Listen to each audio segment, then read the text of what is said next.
So, welcome to my channel again. It's been a long time that I didn't do a video in English. My reasons actually are because I don't feel so comfortable talking in English because I have a really strong accent and Brazilian accent, and so I don't know if you guys can understand me very well. But I hope so. Today I don't have any wind here. It's really calm and yeah, dogs are barking right there. I will try to do this video in English. So first, I'd like to summarize what happened with my corn crops, the second corn crop or the second crop that is corn over here, the milho safrinha. I would say that I was really disappointed that actually, yes, I had either lower yields this year because the seed quality was really bad, and you have the ideal conditions for corn. It was in the month of April, I had over 200 millimeters of rain, and we've considered that I need something about 5 millimeters a day. That is evaporation and transpiration. So it was really enough water for corn, but the average was really lower, and compared to the average yield was lower this year in compared to last year, even though last year was drier. April month, that is really the decisive month for corn here, that is planted later. Last year I believe that I had 120 millimeters of rain, and the last corn had one small rain when it was silken. I believe it's silken. Well, setting, yeah, silken. I believe so. I forget the name of this when it's reproductive phase, and so reproduction phase. Yes, and even though the wheels are really nice, but well, my cedar actually monitor was last year showing 99% of singulation. This year was under 90%. It was in the 80s, mid 80s. So singulation was really bad, really a lot of failure. The seed was really bad, so I don't have this planter that is with air, with pneumatic, so it really didn't work well. It was really disappointed. I was really angry about that. And yes, and this seed companies, yes, yeah, it's this one that's from Germany, so they didn't do anything. It's really bad. So what I can do is just change the company for the next season. Don't choose anymore this seed company. And yes, okay, let's talk about other things. Can maybe show a little bit over here. This is a cover crop sorghum that I planted here. It was in the beginning of March. Yes, this kind of sorghum is not for grains, only for cover crops or for silage, for livestock feeding. Yeah, you can see that it's pretty well covered soil over here. It's not that much, but I believe that it's enough. Yeah, I should try to show you a little more. Yeah, down here the soil is pretty dry already. We have more than 3 months without raining here, and yes, it's the dry season here since end of April or in beginning of May. That didn't rain anymore, so it's, yes, pretty dry. Temperatures over 30 degrees, and the air humidity is something about in the mid 20s now, and yeah, and a lot of wind during the day. It really dries out. So yeah, yep, that's a lot that I have to talk about cover crops that I have here. So yes, really important to cover this soil over here because the heavy rain that you have in the rain season here, and it's so to avoid erosion. Of course, that wind erosion will be also really important thing, but soil is pretty well covered now. And yes, I didn't do like a lot of, I would say I heard something about 15% of farmers do like they see seed also corn, and together they also seed some kind of grass like brachiaria, and in this long term it brings really a lot of positive effects on soil health, and brachiaria recovers a lot of potassium, and some researchers are pointing that they can recover something about 150 kilos of potassium K2O. Yes, and so that's so much potassium that you don't need actually fertilize potassium for soybeans. So they are comparing. There are some I'd say some research in this order, and showing that even though without fertilizations of potassium in soybeans, the yields are the same with potassium. So of course there is some exportation of potassium in the grain, and that you have to put it together. Yes, but this shows how important actually is to have cover crops, and even though on the or intercropping, it's not intercropping the name, but yes, it's really interesting. And changing the subject, now I remembered I didn't do that in English, maybe in German. Other videos I did in German, I forget to talk about it. But I was last week you had some event in the Farmers Union here in Sinop, and it was the subject was about infrastructure here in Mato Grosso. That of course is really bad.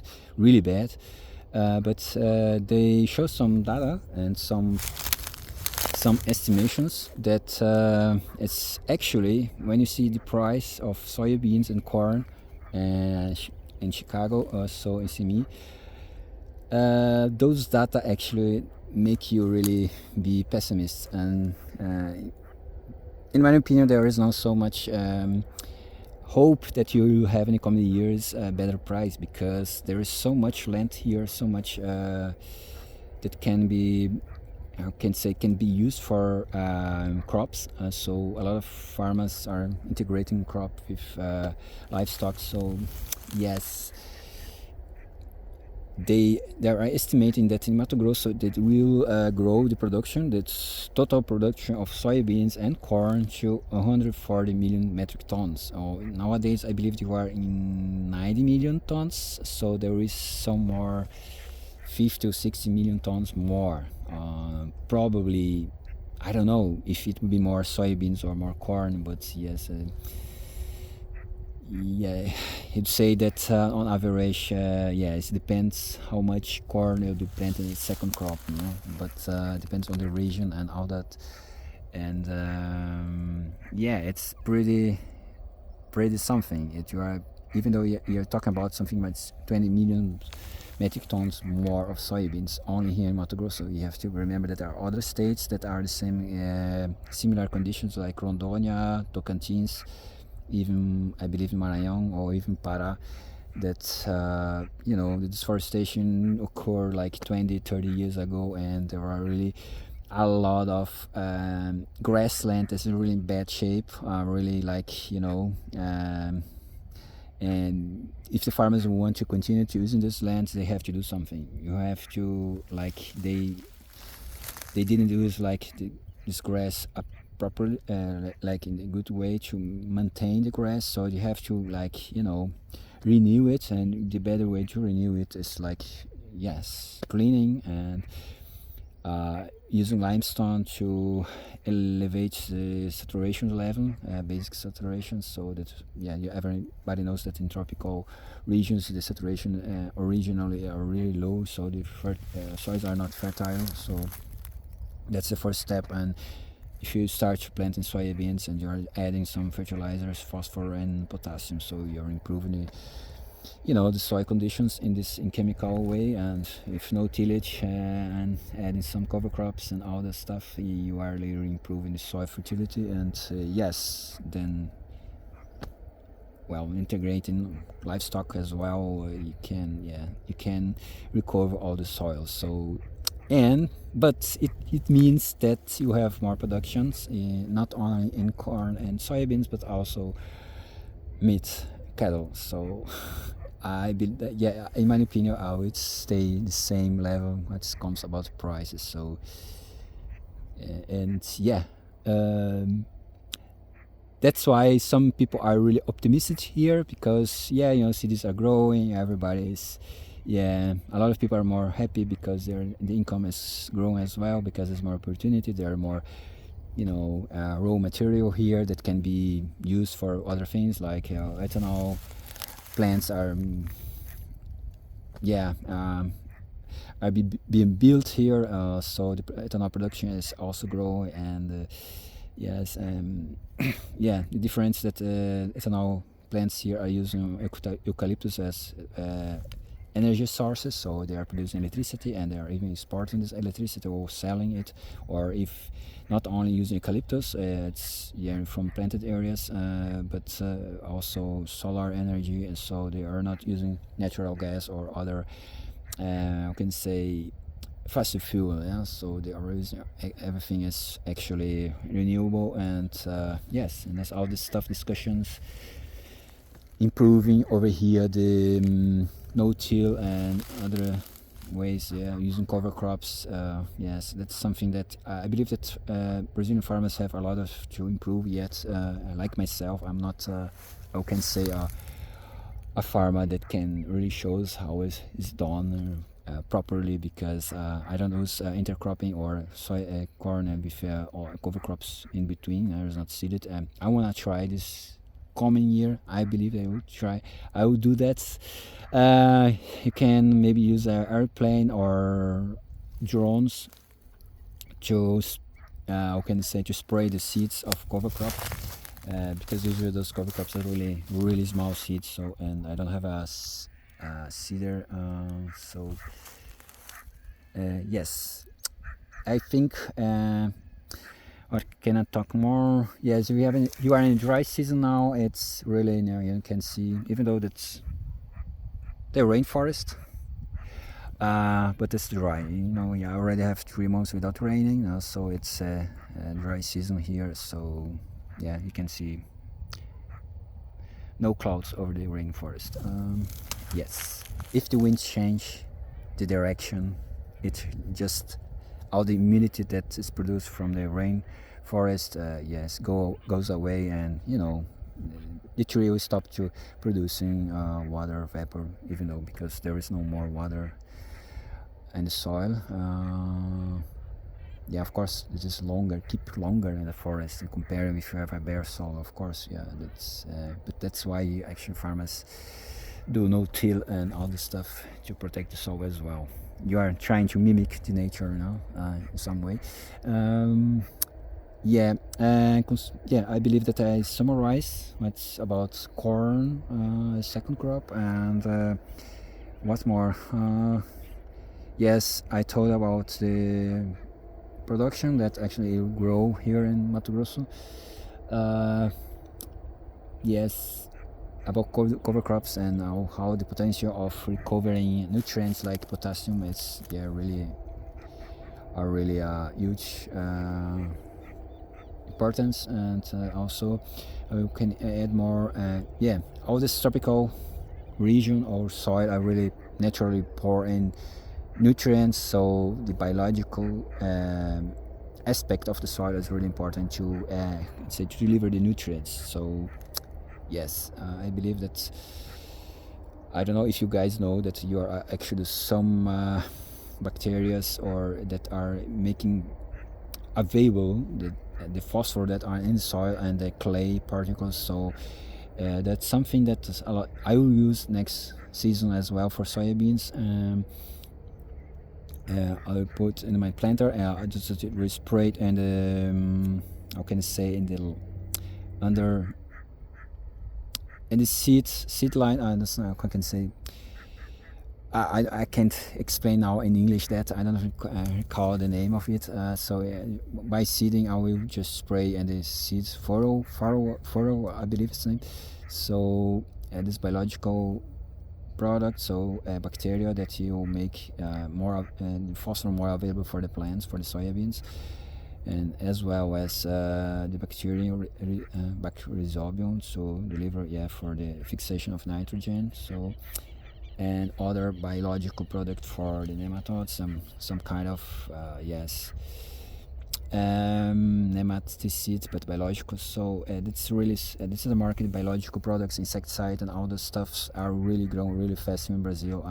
Some farmers are doing on farm, and others just buying, because it's not that easy to do on farm, because can be contamination. So the products actually you are not spraying this fungus or bacteria that should be spraying. And yes, it's really interesting that this market and this kind of tech, what I would say, practices are really growing fast over here. Yes, and I believe that's what comes about how to use my biological products, or yes, it be really interesting, and you can cost saving, and yes, in using less inputs, like less fertilizer and so on. So that's really interesting. So yes, I hope that you could understand me. Maybe I lost my path over here. But yes, I don't know, I hope that you guys can understand me.